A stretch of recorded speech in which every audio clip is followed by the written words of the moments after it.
Bienvenidos, bienvenidas a una nueva emisión de Periodismo Puro y Sin Apuro, el programa quincenal de mi canal de YouTube.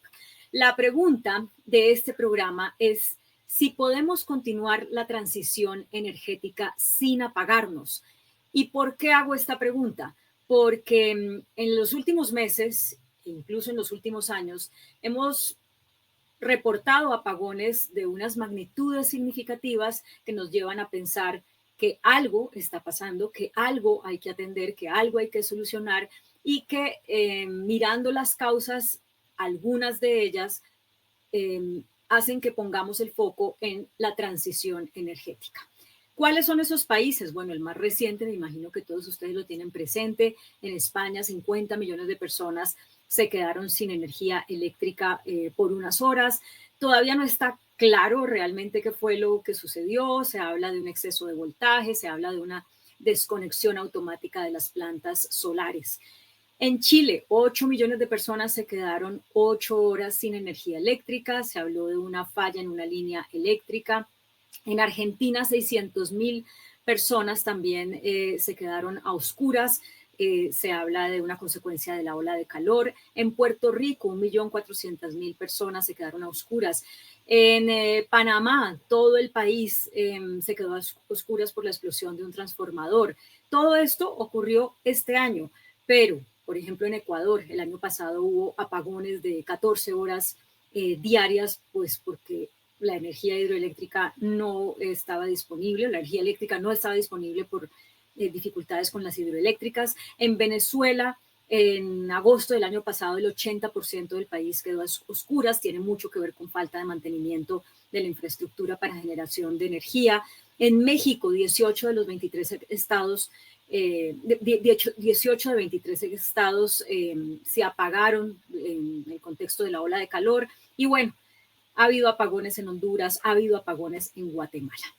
Con ese panorama, quiero presentar a las personas expertas que hemos invitado para responder esta pregunta. Ellas son Cecilia Aguillón. Ella dirigió la iniciativa de transición energética del Instituto de las Américas, es consultora en Estados Unidos, tiene más de 20 años de experiencia en estos temas de transición energética, de energías renovables. Bienvenida, Cecilia, a Periodismo Puro y Sin Apuro. Muchas gracias. También está con nosotros Fitzgerald Cantero, él es uruguayo, pero nos está acompañando desde Quito. Es el director de estudios, proyectos e información de la OLADE, que es la Organización Latinoamericana de Energía. Bienvenido, Fitzgerald. Muchas gracias, Claudia, gusto. Gracias. Y nos acompaña Álvaro de la Puente, él nos acompaña desde España, es parte del grupo de investigación GISIGE, que es el Sistema de Inteligencia de Gestión de Energía. Bienvenido, Álvaro. Muchas gracias a todos y buenas tardes. Bueno, la pregunta del programa, ¿podemos continuar la transición energética sin sufrir apagones? Empiezo contigo, Álvaro.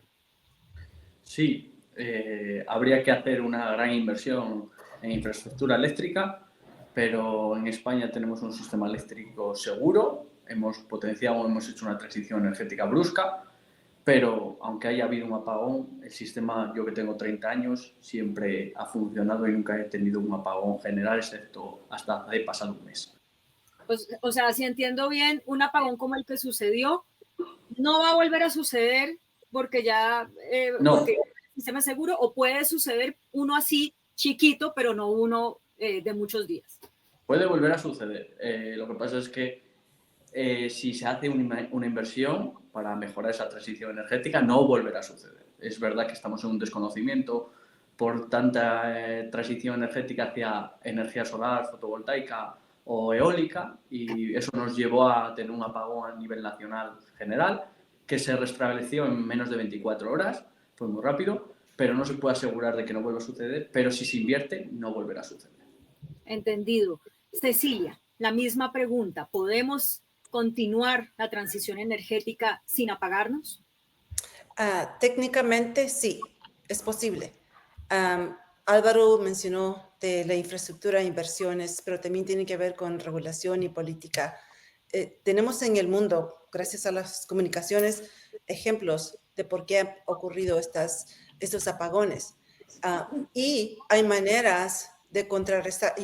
no solamente de contrarrestarlos, o solucionarlos, sino que también de prevenirlos. Pero se necesita que haya un cambio de paradigma, porque no estamos hablando de la red como era antes. Ahora estamos incluyendo energías renovables que son intermitentes, pero eso no quiere decir que no se pueda solucionar el problema, porque tenemos sistemas para almacenar energía, tenemos la inteligencia artificial que también apoya y nos ayuda a poder responder en cosas de segundos. En su momento, tal vez hablo un poco sobre lo que pasó en California, que iba a ser inminente un apagón y no ocurrió, porque todos estos sistemas se pusieron de acuerdo, incluyendo los residentes en las casas, las escuelas, los comercios. Entonces es algo que es nuevo para la industria, pero 100% se puede continuar y acelerar la transición energética sin necesidad de apagones. Muchísimas gracias, Fitzgerald. Bueno, yo creo que podemos responder sí, no, o podemos responder ni. Pueden ocurrir, me parece que compartiendo con Cecilia y con Álvaro, nadie está libre, ninguna región está libre de que esto no ocurra y de que siga ocurriendo. Y no es un tema solamente de Latinoamérica, sino, bueno, lo acabamos de ver en Europa, lo vimos en Estados Unidos hace algunos años también, lo hemos visto en Asia y lamentablemente nadie puede asegurar que no vuelva a ocurrir porque son muchas las causas. Usted, Claudia, señalaba a los diferentes países que han tenido en estos últimos meses distintas circunstancias y las causas son distintas, no son en todas las mismas causas. Entonces hay muchas causas para atacar y como hay muchas causas para atacar, hay mucho para hacer. Entonces, podemos decir que sí, coincidiendo con lo que decían Cecilia y Álvaro, siempre y cuando ocurran determinadas cosas, siempre y cuando se hagan determinadas cosas, porque en algunos casos estamos hablando que hay problemas de generación. Una generación que depende solamente de una fuente, eso obviamente determina, encorseta, le pone rigidez a un sistema que tiene que ser más flexible, que tiene que tener más posibilidades de poder atender la demanda del país. También en algunos de los casos se ha dado por problemas en la transmisión y por lo tanto también allí hay que trabajar muchísimo en lo que tiene que ver con la transmisión de las líneas, con lo que tiene que ver con la estabilización de las líneas.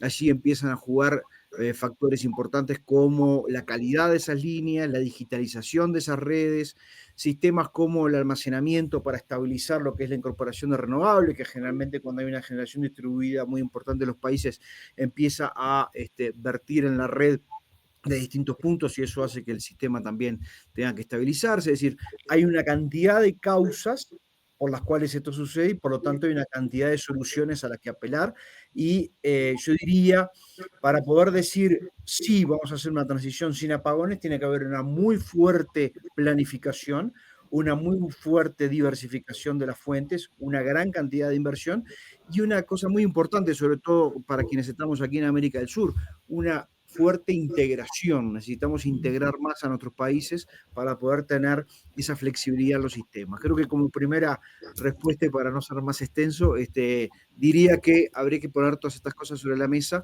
para tratar de evitar que la transición continúe sin cortes. Bueno, todo eso que usted acaba de mencionar es como el mundo ideal, ¿no? No nos vamos a pagar siempre y cuando nos integremos, siempre y cuando hagamos inversiones, siempre y cuando hagamos mantenimiento, siempre y cuando. El punto es si eso siempre y cuando, o si eso que ustedes consideran que hay que hacer es compatible con los liderazgos que tenemos desde lo político, con los liderazgos que tenemos desde lo ambiental, con los liderazgos que tenemos desde lo social y con el tipo de sociedades que somos hoy en día. Y eso es lo que quiero que nos digan a continuación. ¿Tenemos las condiciones para poder hacer lo que toca hacer para no apagarnos desde todas las ópticas, político, ambiental, social? Álvaro. En el caso de España, yo creo que sí. El problema que ha sido, como bien decía Cecilia, las cosas políticas interaccionan, en este caso, en la energía, y hemos hecho una transición muy brusca hacia las energías renovables. Si no hubiese sido una transición tan brusca, no tendríamos este apagón. Hubiésemos ido aprendiendo de estas circunstancias nuevas que estamos experimentando y no hubiéramos tenido este apagón. A mayores, Quiero destacar por la forma de la gestión de la energía eléctrica a día de hoy en España. No solo hay que ver el término económico, que sobre todo es lo que se prima aquí al casar la energía de generación y de consumo, sino que fuese un aspecto técnico. Las noticias que están saliendo y lo que se está descubriendo del apagón que surgió es que debido a que no se hizo correctamente la parte técnica, surgió este problema. No es que no sepamos, no es que generemos mucho con energías renovables, etcétera, sino que no supimos gestionarlo en este momento porque solo se prima el aspecto económico. Y no es correcto que se prime solo el aspecto económico, sino debería de haber primero más anclaje técnico y posteriormente económico. Ok, está clarísimo. Cecilia, la misma pregunta. Y yo creo que estoy de acuerdo con Álvaro para mí es lo político y regulatorio lo principal, porque de nuevo, como dije, estamos viviendo un paradigma que ya no existe y seguimos en eso. Y a menos que los gobiernos decidan que no es solamente de agregar energía solar, eólica, sino que es de interconectar y como poner todo en conjunto, el portafolio y los pedazos, las piezas del portafolio son diferentes. No se reconoce eso. Nunca se ha reconocido hasta que tenemos problemas. Pero lo bueno es que ya hemos visto los problemas. Después que estás tú mencionando estos ejemplos, de estos ejemplos podemos sacar varios cosas, varios mecanismos, políticas, regulaciones que podemos hacer de antemano en países donde la transición está comenzando para no repetir esos desastres o lo que pasó. Pero no veo yo que estemos haciendo eso en Latinoamérica todavía. Veo que estamos viendo, por ejemplo, la parte mucho de hidro, o mucho de esto, o haciendo subastas para proyectos grandísimos de eólicos y solar, pero nadie ha pensado en cómo eso se va a integrar. Pues me gusta mucho que acabes con eso, Cecilia, para darle la palabra a Fitzgerald, porque pues la responsabilidad o el cargo que tiene Fitzgerald en la OLADE apunta justamente a eso que acabas de decir. ¿Por qué en América Latina, Fitzgerald, si es que estás de acuerdo con lo que dijo Cecilia, no estamos aprendiendo de las lecciones de otros países que van un poco más avanzados en energías renovables y que ya nos han mostrado lo que puede pasar cuando esto se hace o de manera muy acelerada, como el caso de España, o en unas condiciones que de pronto no son las idóneas? ¿Qué tienes que decir al respecto? Sí, lo primero tenemos que decir que América Latina y el Caribe, nosotros trabajamos con todo el continente de América Latina y el Caribe, es una región que es muy diversa, o sea, los países entre sí tienen mucha diversidad y en la cuestión energética también lo tienen. Entonces, allí no es la misma realidad por ahí de una subregión que de otra. Por ejemplo, cuando hablamos de integración, la América Central está integrada, totalmente integrada, y por lo tanto allí el sistema de integración funciona. Hace muy poco, tanto el presidente de Panamá como el presidente de Colombia acaban de anunciar lo que habían trabajado los ministros de energía el año pasado en OLADE, en nuestra reunión de ministros del año pasado en Asunción del Paraguay, respecto a la conexión Colombia-Panamá, y eso va a generar una conexión en todo caso de Centroamérica con Sudamérica.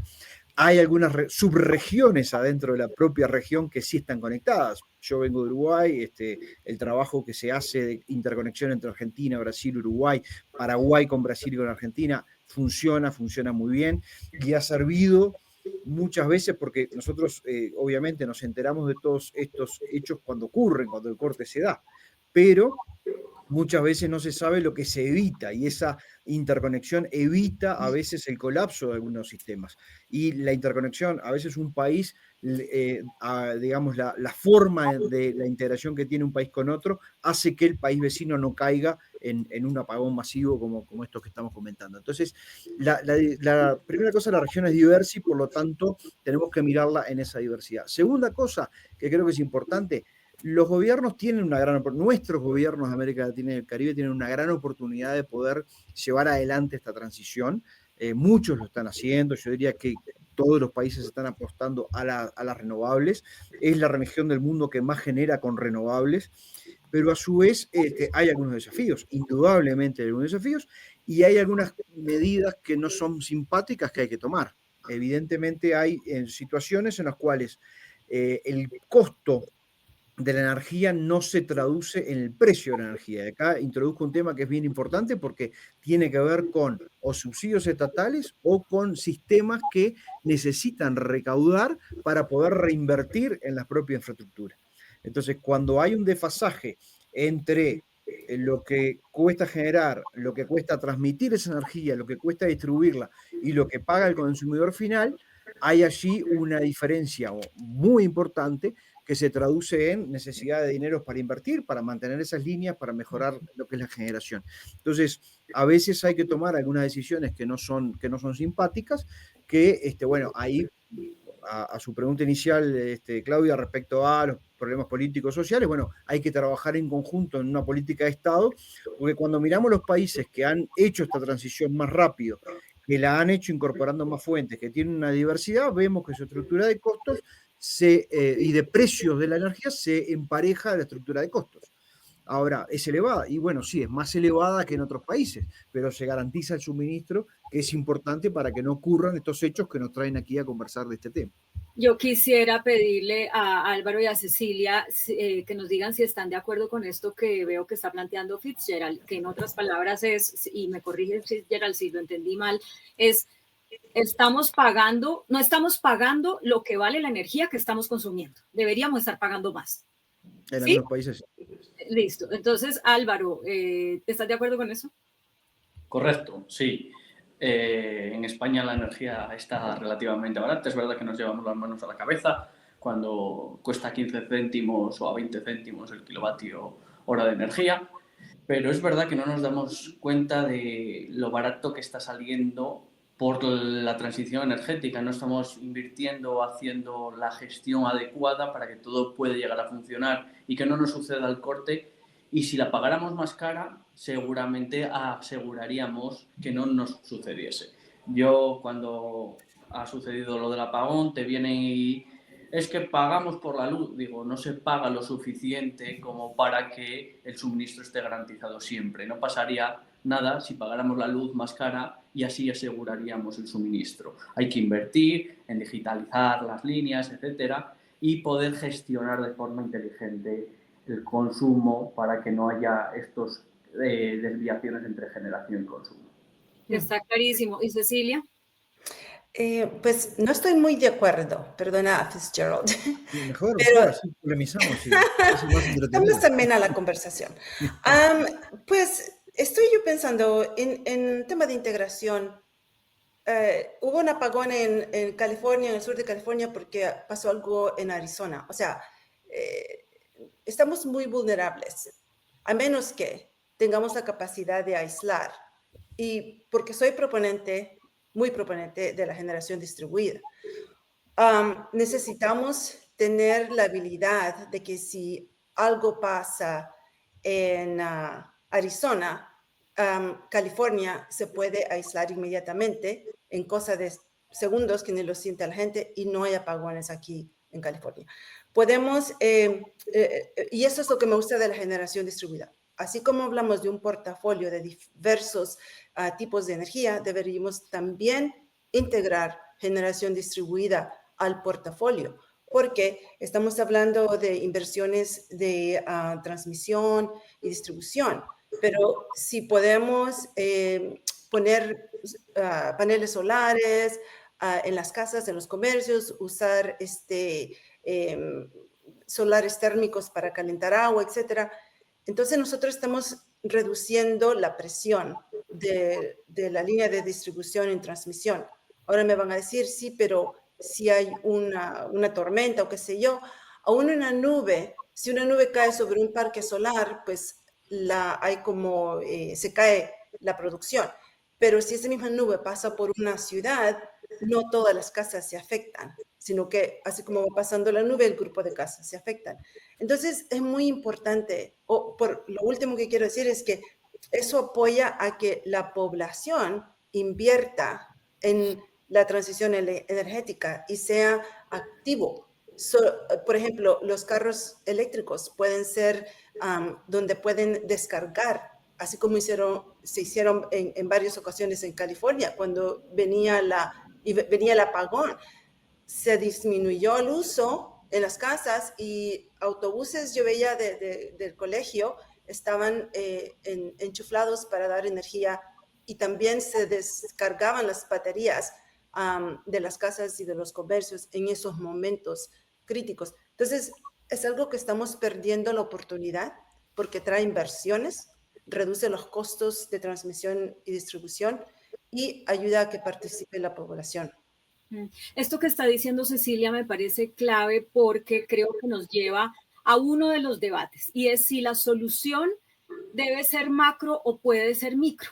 ¿A qué me refiero? Si cuando evaluamos los problemas de por qué han sucedido determinados apagones, entonces respondemos en grande como faltan inversiones, falta interconexión y para esto se requieren cumbres presidenciales y estas cosas, o si estamos dejando de ver unas soluciones micro que para los ojos de algunas personas son insuficientes, pero que a lo mejor para lo que es muy importante, que es como la cotidianidad de los ciudadanos, pues es realmente la solución, que es esa autogeneración en lo que, por lo menos acá en Colombia, se llama comunidades energéticas, o que cada quien pueda tener sus paneles solares, garantizar como el pedacito de energía que consume. Y quisiera de ustedes como una reflexión al respecto, creo que esto ya es lo último que nos queda, porque no sé si las dos cosas riñen o se pueden hacer conjuntamente o si una es una mejor visión que la otra. Vamos con Fitzgerald.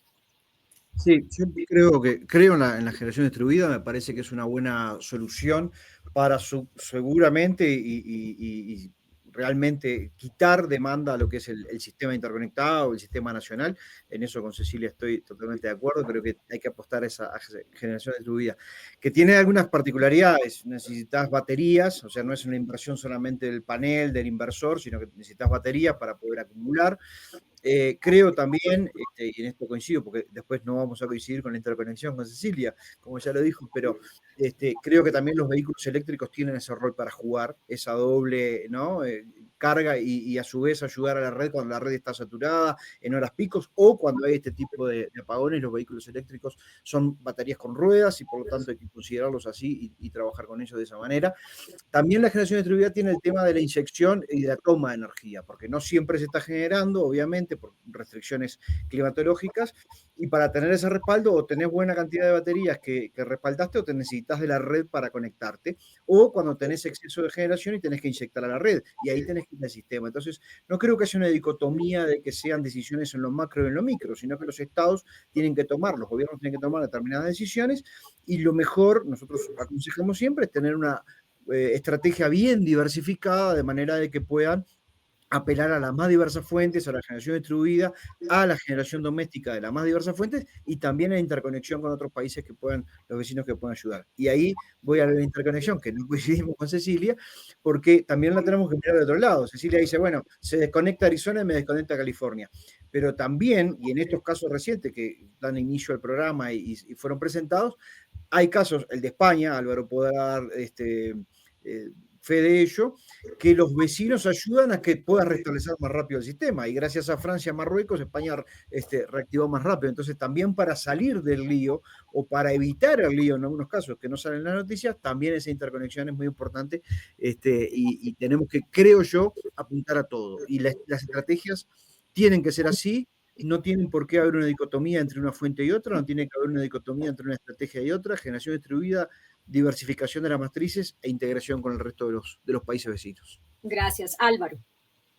Estoy totalmente de acuerdo con Fitzgerald. Hay que tener varias estrategias, no vale una única sola, no es ni micro ni macro, en mi opinión, como bien ha dicho, hay que tener el catálogo de todas las opciones posibles y cada uno tomará, o el estado correspondiente o el país correspondiente actuará con cada una de ellas o propondrá varias para evitar el apago. Como bien comentó, España está interconectada con Marruecos y con Francia, con Europa, por decirlo de alguna forma, y en un primer momento Francia nos intentó evitar el apagón. Lo que pasa es que en el momento que antes de generar un cero a nivel de península, que fue España y Portugal, se desconectaron y caímos nosotros. Pero en otros casos nos han salvado y a mayores nos ayudaron para reactivar el sistema eléctrico en 24 horas. Es verdad que nos aportaban energía para poder ir activando el sistema y poder restablecer el suministro eléctrico. A mayores de lo que ha comentado, me gustaría indicar que hay otras filosofías, como también trasladamos desde la Universidad de León, en la cual trabajo, en la Escuela de Ingenieros Técnicos de Minas, en la cual el grupo de investigación al cual me dedico, que como presentó Claudia, se dedica a la gestión inteligente, podríamos optar por gestionar el consumo. No solo la generación de origen renovable, no renovable, encendemos esto o tenemos más interconexión, sino también gestionar de forma inteligente la energía, de decir, en este momento estás consumiendo, en este momento dejas de consumir, y sobre todo la transición energética que estamos sufriendo no solo es hacia el mix energético, sino también sobre la parte de vehículos eléctricos. Se está posicionando en España mucho el vehículo eléctrico.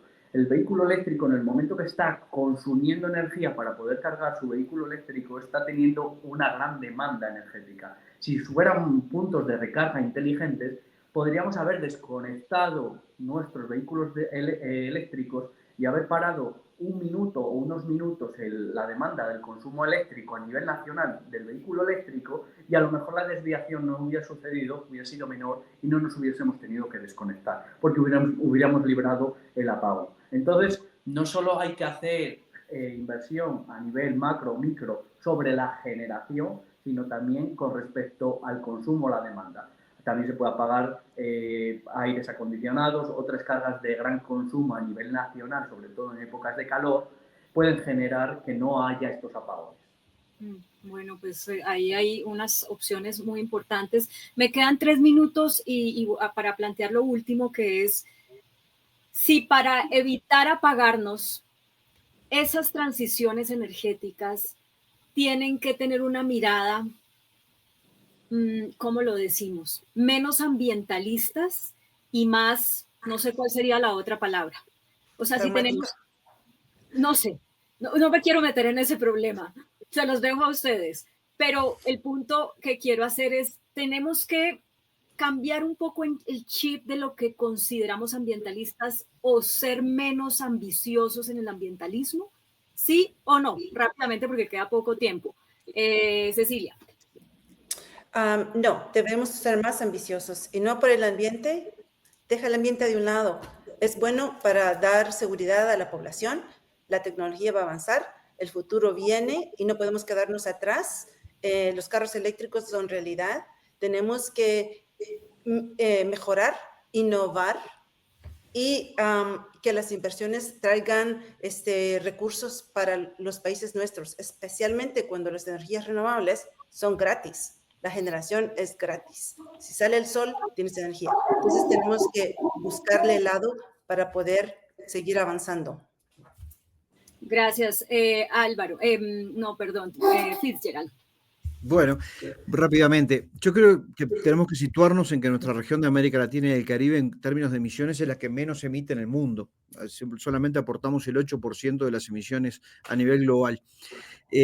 Creo que no hay que hacer esa dicotomía. Me parece que primero hay que garantizar el suministro, y esa garantía del suministro tiene que estar basada en la mayor cantidad de fuentes, como venimos conversando, pero no renunciar y no hacer esa dicotomía, decir, bueno, no vamos a ir por lo ambiental. No, tenemos que seguir en lo ambiental, tenemos que seguir profundizando las acciones de energía renovable. Como les decía, nuestra región aporta muchísimo en ese sentido. Tenemos un potencial enorme para seguir aportando, tanto en eólica como en solar, hasta como también con hidro. y tenemos iniciativas y metas regionales para hacerlo y que lo tenemos que hacer. Ahora, tiene que ser no solamente una cosa, no solamente apostar a una energía, no apostar solamente a una fuerte, no quedarnos atados solamente a las hidroeléctricas y estar al vaivén de las lluvias o no lluvias, y por lo tanto hay que apostar a todas las renovables. También no hablamos de la geotermia, pero hay otras renovables que también están presentes, combinadas con también el respaldo térmico, y muchos de nuestros países, y ahí le dejo, Claudia, la idea para otro programa, muchos de nuestros países empiezan a hablar de la energía nuclear nuevamente en nuestra región. Y eso es todo un tema para conversar, seguramente algún día con más tiempo, pero también tiene que estar, digamos, dentro del mix todas las fuentes, sin dejar ni postergar cuestiones ambientales, sino al contrario, garantizar el suministro y apostar a todo aquello que la tecnología nos ofrece y que le tenemos que brindar a nuestros pueblos, a nuestros países. De acuerdo, tenemos que hacer ese programa sobre energía nuclear. Álvaro, cierro contigo. Muy breve. Yo considero que no hay que determinar si es ambiental o no ambiental. A día de hoy estamos tendiendo a que cada vez seamos más ambientales y es una buena idea, es una buena opción, y esto nos va a llevar a verlo como una opción de futuro. O sea, nos estamos encontrando con problemas que la sociedad tiene que resolver. Estos problemas nos los encontramos siempre. Siempre que se implanta algo nuevo, no sabemos cómo actuar y se va solucionando. La tecnología para algo está, y para eso investigamos y desarrollamos nuevos equipos, nuevas tecnologías para poder salir. Pero lógicamente tendremos que tender hacia algo ambiental. Es verdad que, como dice Fitzgerald, no debemos de correr lo suficiente. Si en este caso tenemos que ser poco ecologistas, pues deberemos de serlo. Tendremos que ir avanzando hacia, pero sin correr más de la cuenta.